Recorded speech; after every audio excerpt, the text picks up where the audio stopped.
Today, there are almost 4,500 people living in the little town of Del Mar. We have houses, apartments, hotels, restaurants, and shops. We have banks, a gas station, parks, and even our own post office. But a long time ago, there weren't any buildings here.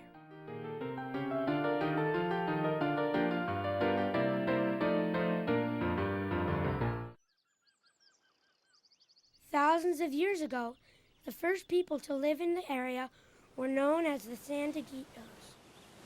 They likely came here to enjoy the same beautiful beaches and pleasant weather that we do in Del Mar today. Many years later, but still a very long time ago, a group known as the La Jollans lived here. Although the La Jollans were not hunters like the Sandigitos, they did gather food like shellfish from the ocean. They also gathered seeds and used tools such as metates to grind their acorns into paste. Another group from the south moved into the area and mixed with the La Jollans. The Degenios were referred to by different names depending on which side of the Los Penasquitos lagoon they lived on. The tribe living north of the lagoon was called the Ipai, and the tribe living south of the lagoon was called the Kumeyaay.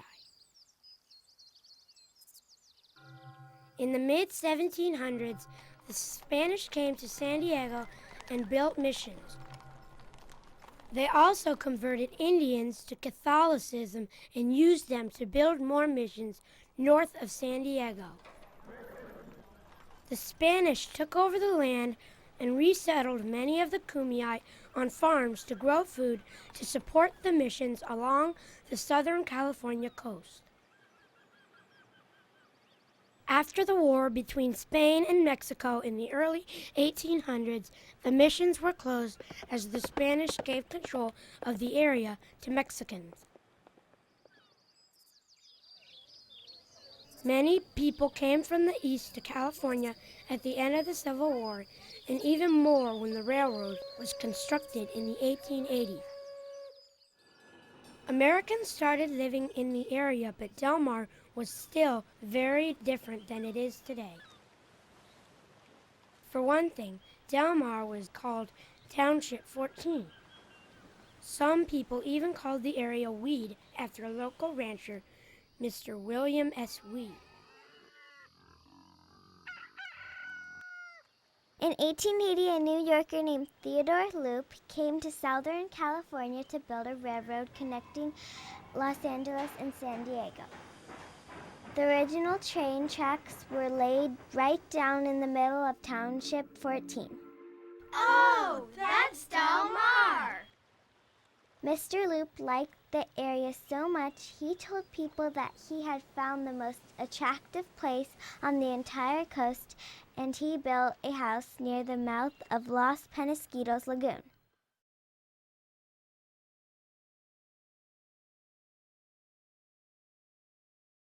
In 1883, Loop and his wife Ella met a very successful rancher, Mr. Jacob Shell Taylor, who had moved here from New Mexico.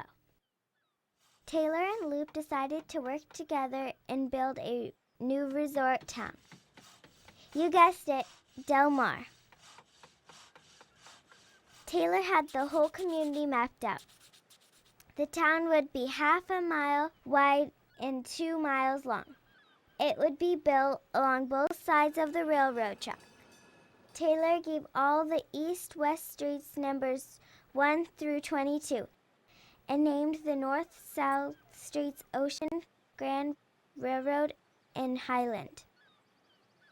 Grand is now what we call Camino del Mar, and Railroad became Stratford Court. Before the new town could really take off, they needed a better name. Loop's wife Ella suggested a name from a popular poem of the time called The Fight of Paseo del Mar. Wild swept the wind of the ocean, rolling the fog from afar, when near him a mule bell came tinkling, midway on the Paso del Mar.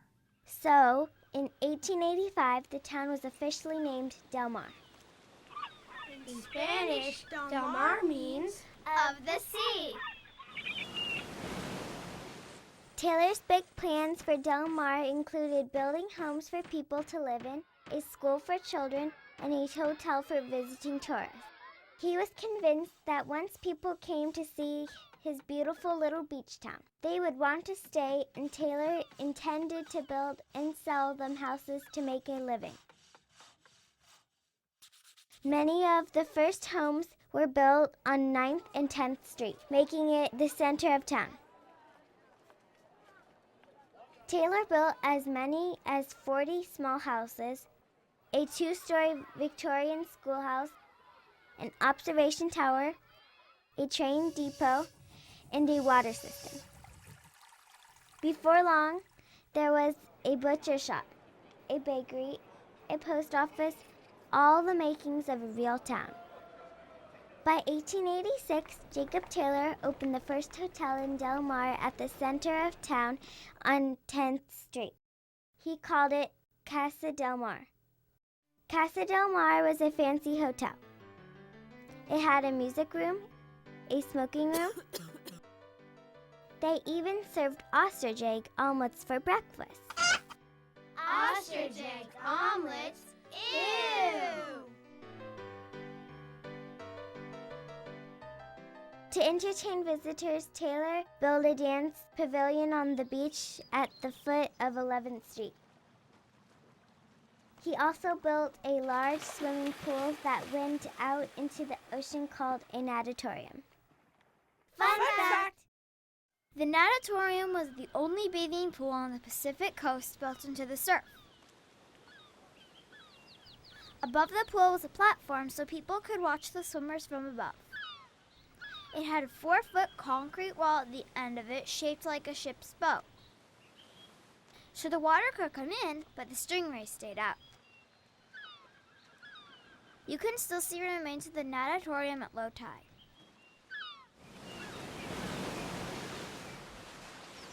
Taylor worked hard for 5 years to make Del Mar beautiful.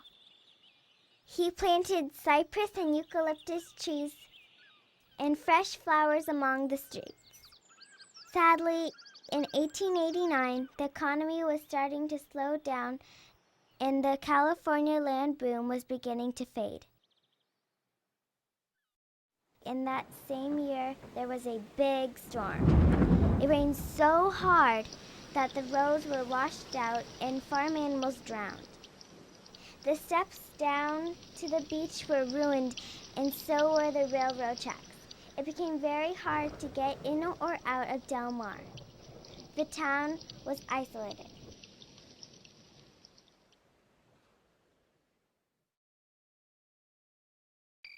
Three weeks after the flood, another disaster hit.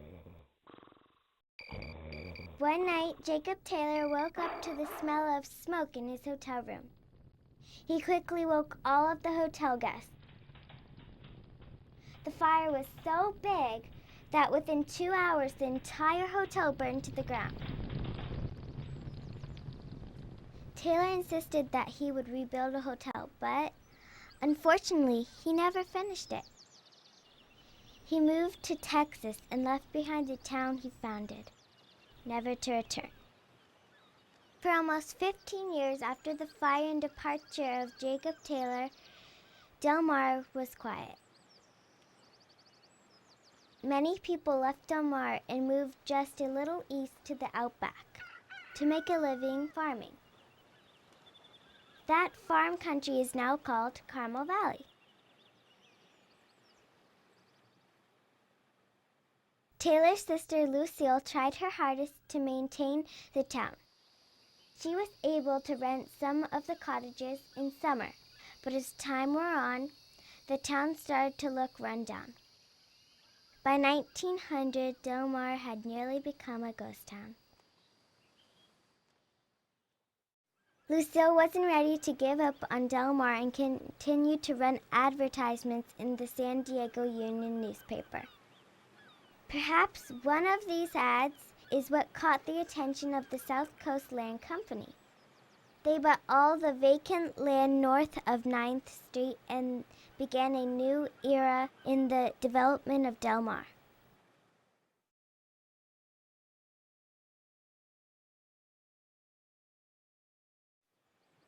Like Taylor, the directors of the South Coast Land Company had big plans for Del Mar. The first step was to build the Grand Resort Hotel. They would call it the Stratford Inn. The South Coast Land Company decided they would build their new hotel on 15th Street, next to Del Mar's greatest asset, the beach. Once again, Del Mar was alive with construction. On March 9th, 1909, the beautiful Stratford Inn opened for business. It was a world-class hotel built on 10 acres. It had a saltwater swimming pool called the Plunge. Next to the Plunge, they built a powerhouse to provide power and warm water to the hotel and to the village. Fun fact! A room for the weekend only cost $4. What can you get for $4 today? Shortly after the hotel was finished, a pier and a new train depot were built. The train depot was directly in front of the hotel, making it easy for guests to visit. The hotel guests came from all over. The majority of them traveled by train, but there were some wealthy guests that had automobiles and traveled on dirt roads to stay at the inn. Del Mar had many visitors, but it was also a growing community. You might be wondering, where did the kids go to school and what did they do for fun? Fortunately, the one-room school Jacob Taylor built was still around.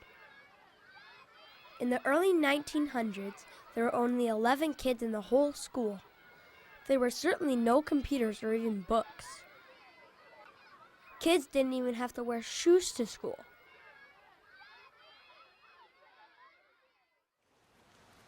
Four of the top 5 officials of the South Coast Land Company built homes and moved their families to Del Mar. Colonel Ed Fletcher was one of the first to build in the north part of Del Mar. He built a 2-story house on Avenida Primavera and Luneta. He also built the first house on the beach. The original beach house is not there anymore, but the Luneta house still exists.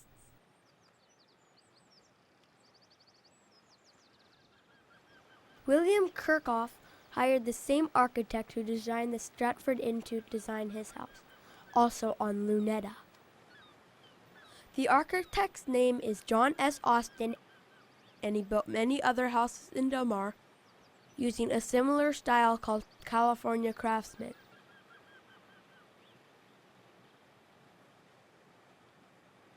Henry Keller's house is probably the most notable and popular of all the houses built during this era. The Keller house is known as the Rock House, even though it is really made of bricks. The fourth partner in this firm, Charles A. Canfield, built a mansion on Avenida Primavera. In 1923, it was sold to Gilbert Solomon Wright, who was often called the father of Los Angeles. The house called the Canfield Wright House is still an important home in Del Mar. Another important house in Del Mar is the Edelweiss House on 10th Street. Many different people have owned this old house over the years, and it was once a post office, a general store, and a very popular ice cream parlor. Just when things were going so well, Del Mar suffered another weather disaster.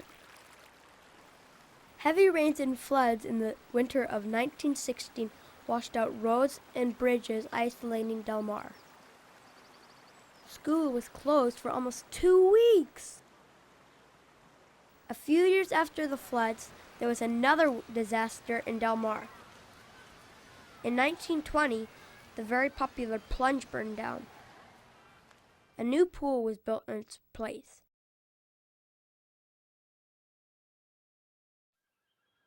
The rest of the early 1920s were fairly uneventful. It was a simple time that kids mostly played on the beach, rode horses, and swam in the pool. In 1921, a new elementary school was built on Camino del Mar between 10th and 11th Streets. The school had 2 classrooms to accommodate the 36 students. Today, the building is used by the city government.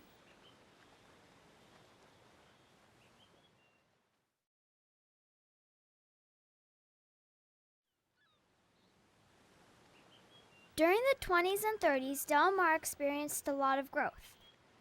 Although there were still just a few hundred permanent residents, the summer crowds reached almost 2,000. To accommodate the growing economy, the Cockritz building was built across the street from the hotel. It had a drugstore, a soda fountain, and apartments upstairs. This building still exists today and still looks very much the same. 2 other significant structures were built in the late 20s, the Snake Wall property and the castle. The Snake Wall property was built by a man named Mr. Burnett who owned a cement business. The entire house was constructed with cement, and that included a really long wall surrounding the entire 23-acre property. That's more than 23 football fields. But wait, why is the house called the Snake Wall property? Fun fact! Back then, there was a rumor that Mr. Burnett's daughter, Valentine, was deathly afraid of snakes. So her father built the wall around the property so no snakes could get near his daughter. Was that true? Nah, just a rumor. The other unique house is the castle. It has numerous pools, fountains, terraces, and servants' quarters. The doors on the castle were shipped all the way from Spain to make it look like a real castle.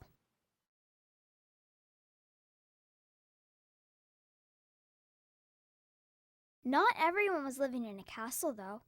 During the early 30s, the country was experiencing a depression. Community leaders were looking to boost Del Mar's economy and saw an opportunity with the county fair. The San Diego County Fair had been held in many different cities and was looking for a permanent home. In 1936, they found it, Del Mar. There were tents and games and animals, and it only cost 10 cents to get in. The summer after the first fair, another very popular attraction opened in Del Mar, the horse races. Take a look at your mom or dad's license plate. Does it have a holder that says where the turf meets the surf? Do you know why it says that? One of the track's founders, Bing Crosby, was a very famous singer and actor. He wrote a song about Del Mar on the track, which he sang every day before the races. And even today, the song is still played before the first race. Fun fact! Only a year after the racetrack opened, a very famous race took place. You've probably heard of a certain horse named Seabiscuit. Well, on August 12, 1938, there was a race between Ligorati and Seabiscuit, and the prize was $25,000. No one thought Seabiscuit had a chance, but he won and even set a record for the fastest time.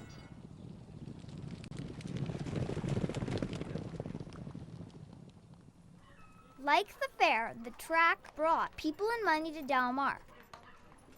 A bonus was that it attracted movie stars from Hollywood, which was good for publicity.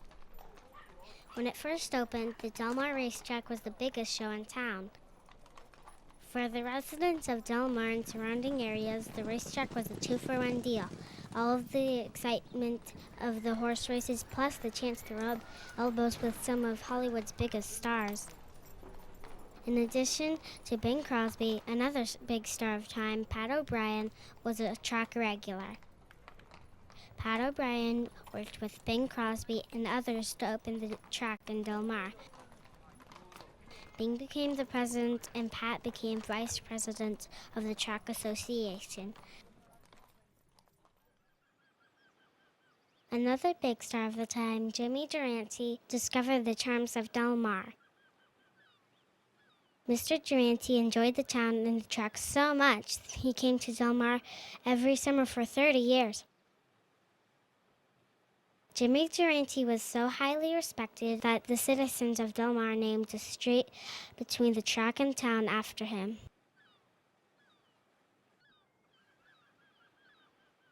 In 1963, Mr. Durante served as an honorary mayor of Del Mar for a day.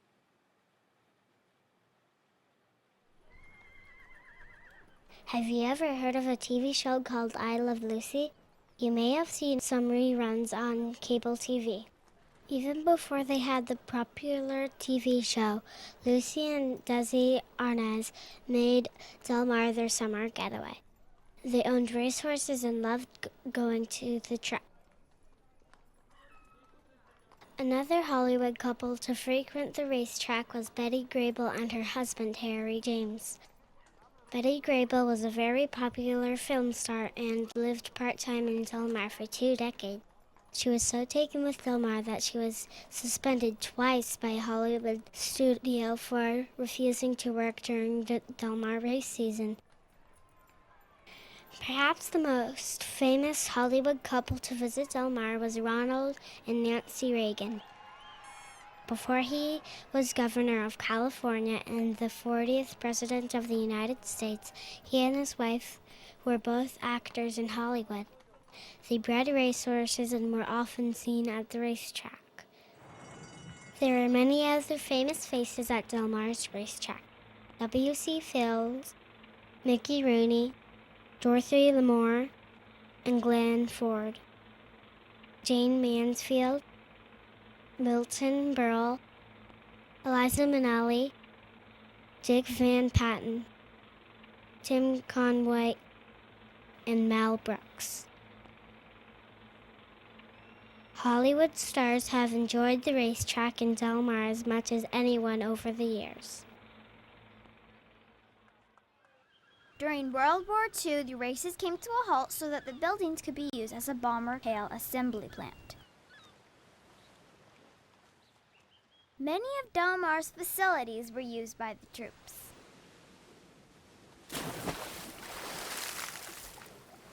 How many of you knew that Del Mar had its very own airport? It was right near the water. The Navy could patrol the coast using a blimp and fly their aircrafts in and out of the area easily. After the war ended in 1945, the town went back to its everyday routine and the track reopened. The racetrack was and still is a very important treasure to Del Mar. Fun fact! In order to get people to start coming back to the fair after the war, an official greeter was hired. Tom Hernandez, a Spanish actor, was hired to play the part of Don Diego, and he was there to greet fairgoers every summer for 37 years. The permanent population was growing, and the village of Del Mar was finally becoming a settled community. By the late 1940s, there were 158 students attending school and over 3,000 people calling Del Mar their home. With all the homes and businesses being built in Del Mar and people buying cars to travel around, there was a lot of road construction going on. For over 150 years, there had only been one major road in and out of Del Mar. It has been called Grand Street, U.S. Highway 101, and now we call it Camino Del Mar. With a track, a fair, and beautiful beaches luring people into Del Mar, traffic quickly became a problem. The state of California proposed to build a major highway that would pass right through Del Mar. That's good, right? Wrong! They literally wanted to build it right through the center of town. It would have had 8 lanes and wiped out all the businesses on the east side of the street. The Del Mar residents put up a good fight to have the new highway moved just east of their town. After 10 long years, the residents finally won. The construction of the new highway meant the Del Mar Airport would have to go, but the compromise was worth it.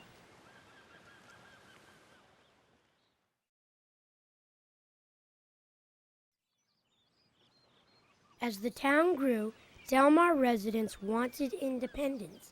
They didn't want to be controlled by the much bigger San Diego government. They felt that their own community members would understand their small town needs better than an outsider.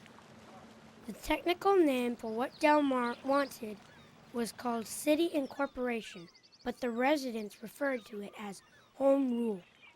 It meant that Del Mar would decide what was best for its town and elect a council and a mayor to govern. Basically, Del Mar would have to raise their own money and then decide how to spend it on things like roads, schools, libraries, and parks. Now that Del Mar was an incorporated city, it needed an official seal. So in 1960, there was a contest, and the prize was $50. The winner included lots of things which represent Del Mar. A lot of what incorporation means to Del Mar has to do with maintaining its charm. In the 1970s, the emphasis was on slow growth and preserving the environment. Because of the efforts of an active group called the Friends of Del Mar, there will never be high-rise apartment buildings or billboards around town. Many people still feel it is very important to work together for the good of Del Mar. The Powerhouse Community Center is a good example of this. Instead of tearing down the old building, which has gone through many transformations, the residents worked hard to raise money to restore it. Today, it is a beautiful center open to the public. You can see a concert or even get married in there. Del Mar is a special place.